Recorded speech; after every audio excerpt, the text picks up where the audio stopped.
Hi everyone, this is Mr Neel Raithatha here, also known as the Wax Whisperer. Thank you for joining me in my latest video. This is of a patient who attended reporting a blocked left ear, which is causing their hearing aid to whistle as well. And they have a condition called otitis externa, so it's like an eczema of the ear canal, which leads to a buildup of dead skin and debris, as you can see, which I'm slowly removing using a fine end suction probe. And the reason for the hearing aid whistling is that when a hearing aid amplifies sounds into the ear, if that amplified sound escapes back out of the ear and re-enters the hearing aid microphone, it causes a feedback loop. The hearing aid then re-amplifies that already amplified sound back into the ear. And as that vicious cycle continues, it emits a feedback sound, so it's a high frequency squeal, which is very annoying, not only for the patient, but for their loved ones, because they can also hear it. So just by cleaning the ear, it resolves their feedback, and they can obviously hear a lot better afterwards. They have been prescribed some medication for their otitis externa, but despite that, they do still have to have their ears cleaned out regularly.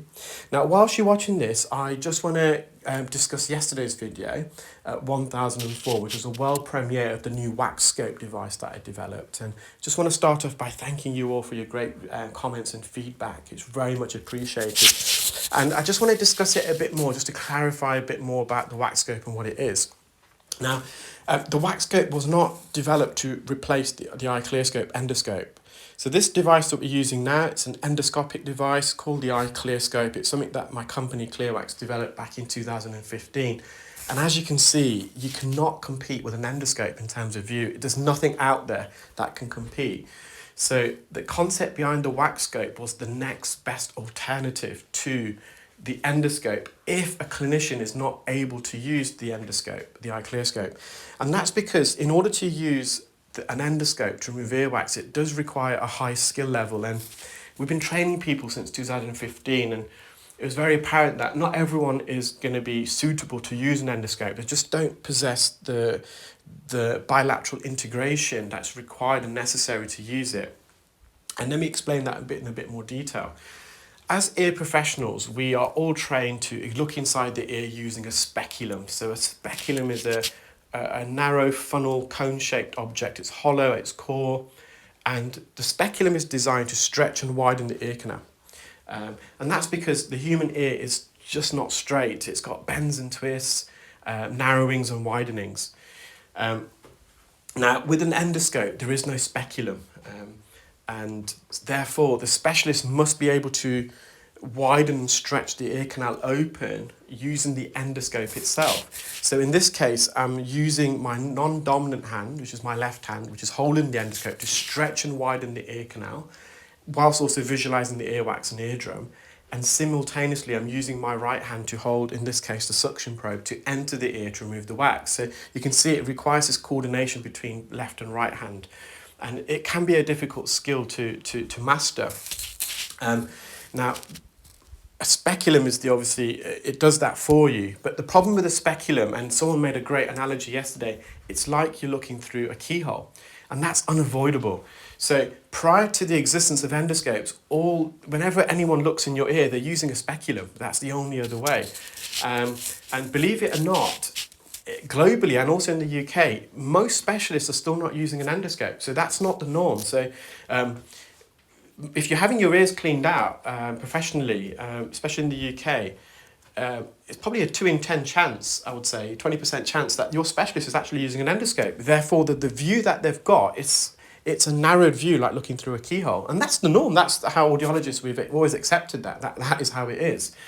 So the idea of the wax scope was to develop a device which is suitable, safe, and overcomes all the limitations of other devices on the market currently if someone is not able to use the endoscope. So the alternatives are currently an ENT microscope. An ENT microscope, the view that you get using an ENT microscope is very similar to the view that you saw yesterday with the wax scope. So in essence, I've managed to replicate the view offered by an ENT microscope into a portable, lightweight device. And that's because an ENT microscope is very expensive. It weighs a ton. It's not portable. And similarly to an endoscope, a microscope does require a very high skill level to use. So not everyone is able to to use it. And even if they are, it's expensive and they can't be carted around. So most specialists in the UK then resort to what we call head loupes, magnifying glasses. Similarly to that, to the wax scope and an ENT microscope, a speculum is being used to stretch open the ear.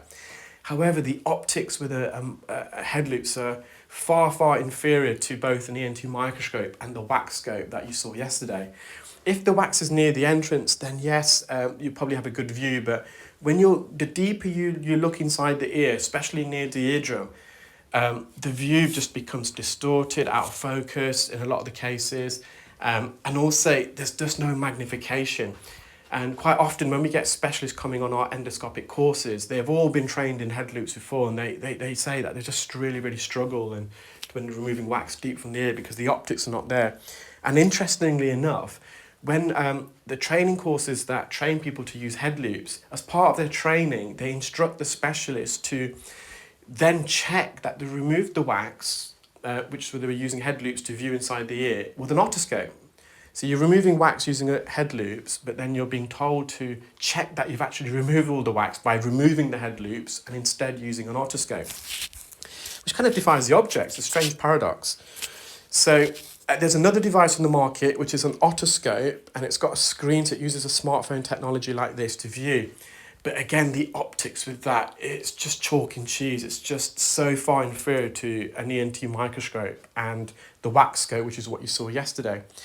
So the wax scope is the next best alternative, and we've purposely incorporated a speculum onto the wax scope to help and assist those clinicians that struggle to use an endoscope. But whenever you use a speculum, the view is, you can't compare the two. It's just not comparable. So it is the next best alternative. And I really feel that with the wax scope, because it's such a good view in comparison to it's far superior than head loupes and the other otoscopic device in terms of optics, and it resembles the view with an ENT microscope. It is going to really change the field of ear care. You're going to get more and more clinicians who are able to remove earwax safely from people's ears if they're not able to use an endoscope. So the endoscope, it's there, it's on its league of its own. An ENT microscope, if someone can master the skill with that, that is also very good. But the view, it is, again, with an ENT microscope, looking through a keyhole. You're using a speculum.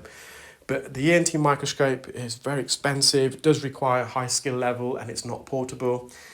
And then I would put on the same level there in terms of efficacy is the wax scope. But it's cheaper than a microscope. It's portable, it's lightweight, and the wax scope, in comparison to head loupes and the other otoscopic screen device, it's in a league of its own. So I hope that explains. It's not designed to replace the endoscope. Nothing can, it's just not possible. But it's the next best alternative, and it will still allow clinicians to safely remove earwax, because currently with head loupes and this other device, I feel personally there's significant improvements to be made, and patient care can be improved significantly, I'm hoping, with the wax scope. So thank you guys, take care, keep well, and speak soon.